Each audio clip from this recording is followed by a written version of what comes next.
Voltando, pessoal, então nós vimos aqui a vitalidade, né?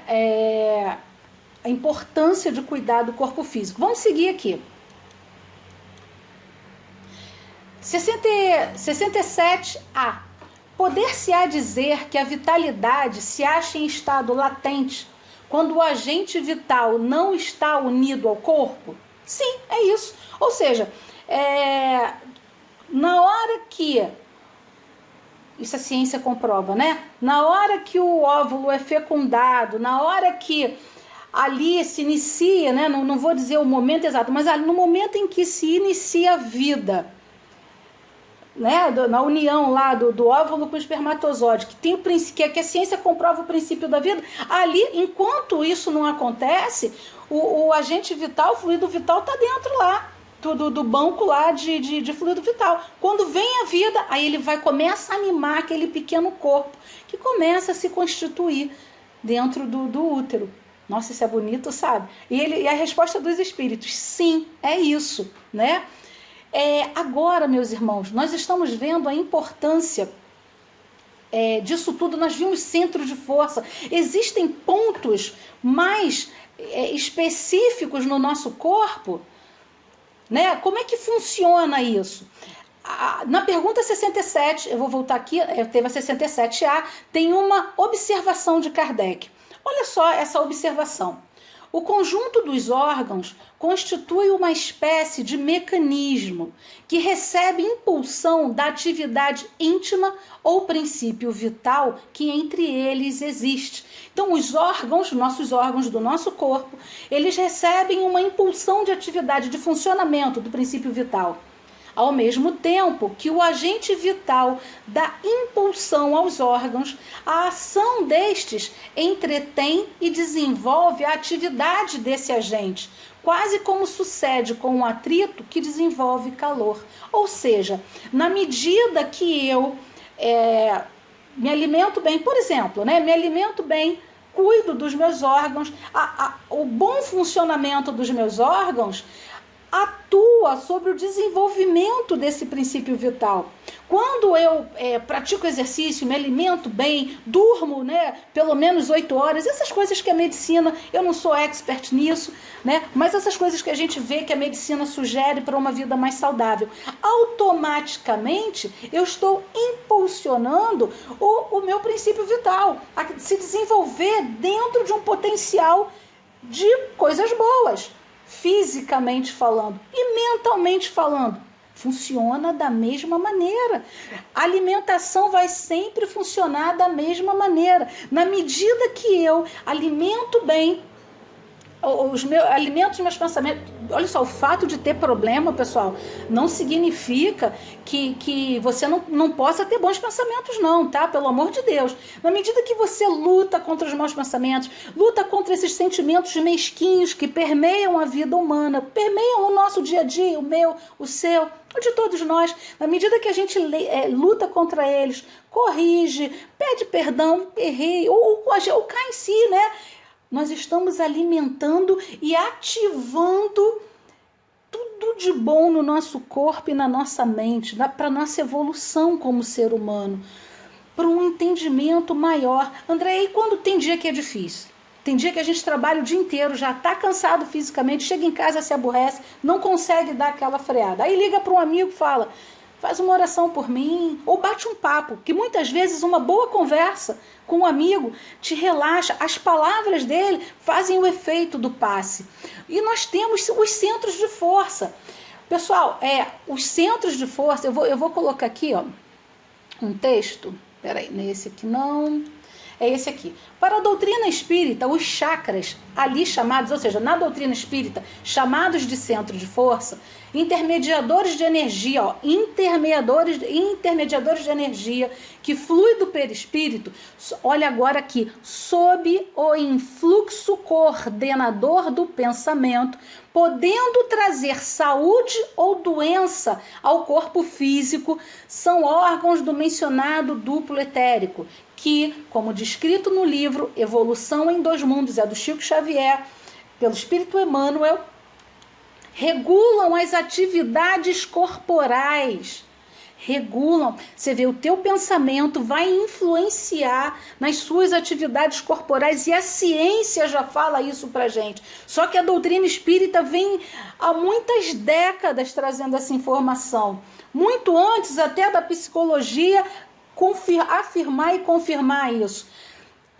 Ao influxo do pensamento, olha isso, está em vermelho, não esquece não, meus irmãos, olha, ao influxo do pensamento, maestro regente de toda essa arquitetura física, espiritual, o regente, o maestro, o regente de tudo isso, são os nossos pensamentos. Então esse aprendizado, ele é fundamental para que as nossas escolhas se modifiquem, para que as nossas escolhas se determinem num caminho em que a gente evolua no bem, porque o bem, a princípio, atinge a nós mesmos primeiro.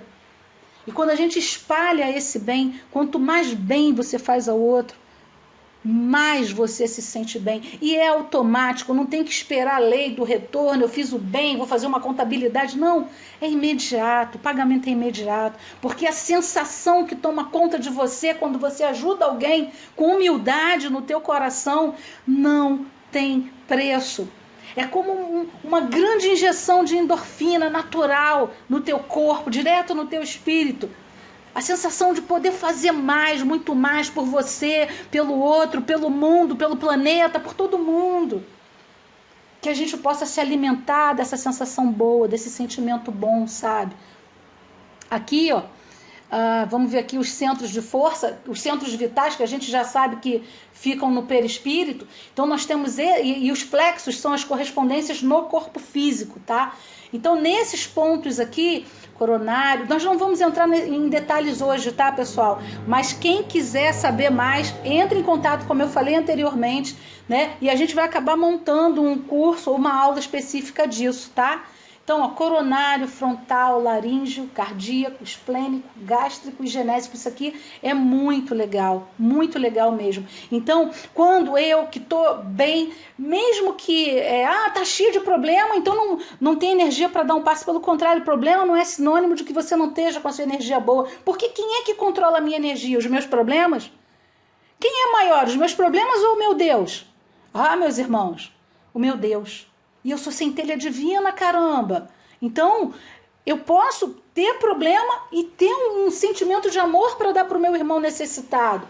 Aí vem o passe nesses centros vitais, vem a imposição das mãos, vem, como eu falei, às vezes você está cansado, se aborreceu, um amigo que liga para você, te fala umas palavras legais, aquilo funciona como um passe, por quê?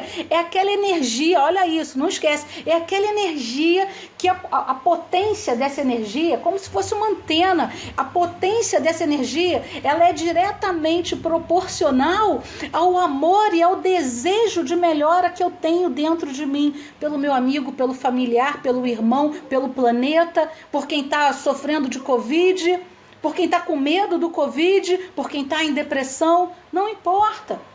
Esse sentimento, na hora do passe, é esse sentimento que vigora. Se a gente está próximo, eu tenho aqui, deixa eu ver aqui, esse sentimento que vigora, eu tenho aqui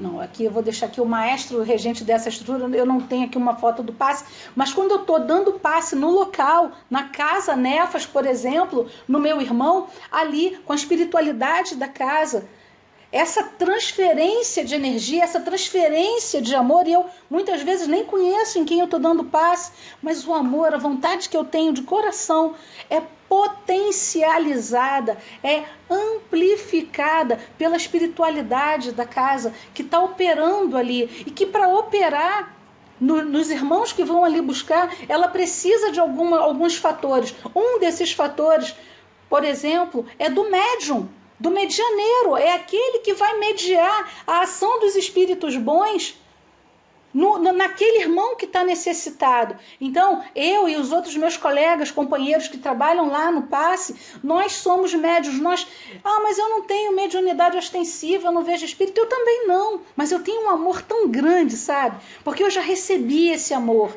Então, quando eu coloco esse amor à disposição de Jesus, dos trabalhadores de Jesus, da seara de Jesus, a espiritualidade potencializa, aumenta. E é por isso que muitas vezes o irmão chega na casa espírita, às vezes em outras religiões também, de uma forma e sai de uma maneira mais alegre, mais animado, mais motivado, sabe?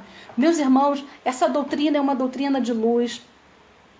Essa é uma doutrina que esclarece a gente, que mostra a gente o caminho, os caminhos do bem, mostra pra gente a melhor forma de atuar, com bom senso, sabe? Ela é lógica, ela faz sentido, ela é embasada na ciência, ela é embasada na filosofia, e isso dá um entendimento muito mais amplo para nós todos, nos dá a ideia, o conhecimento para que as nossas escolhas e as nossas decisões tomem caminhos mais elevados, mais alinhados com a proposta que Jesus deixou para a gente. E mais, não importa, sabe? Eu já falei, eu falo sempre. E por que você fala sempre? Porque eu era teimosa, eu era rebelde, entendeu? E aí eu fui começando devagarzinho. Nenhuma mudança vai se operar de hoje para amanhã, mas ela precisa começar hoje para amanhã ela já ter avançado um pouquinho. Vocês podem me chamar de chata porque eu insisto bastante nisso, porque eu passei por isso. E às vezes as pessoas têm dificuldade em iniciar, porque acham que não merece a misericórdia de Deus. Todos nós somos eleitos para a misericórdia de Deus, não tem distinção. Então, entregue seu pensamento a Jesus, abre teu coração para essas ideias de luz, sabe? Porque elas vão transformar a sua vida. É verdade, elas vão transformar a sua vida, transformaram a minha e de milhões de pessoas. Meus irmãos, uma sexta-feira abençoada, um bom final de semana, que Deus abençoe as suas vidas e as suas casas. Reflitam, reflitam. O pensamento é o maestro que rege toda a arquitetura do nosso corpo e do nosso espírito. Graças a Deus.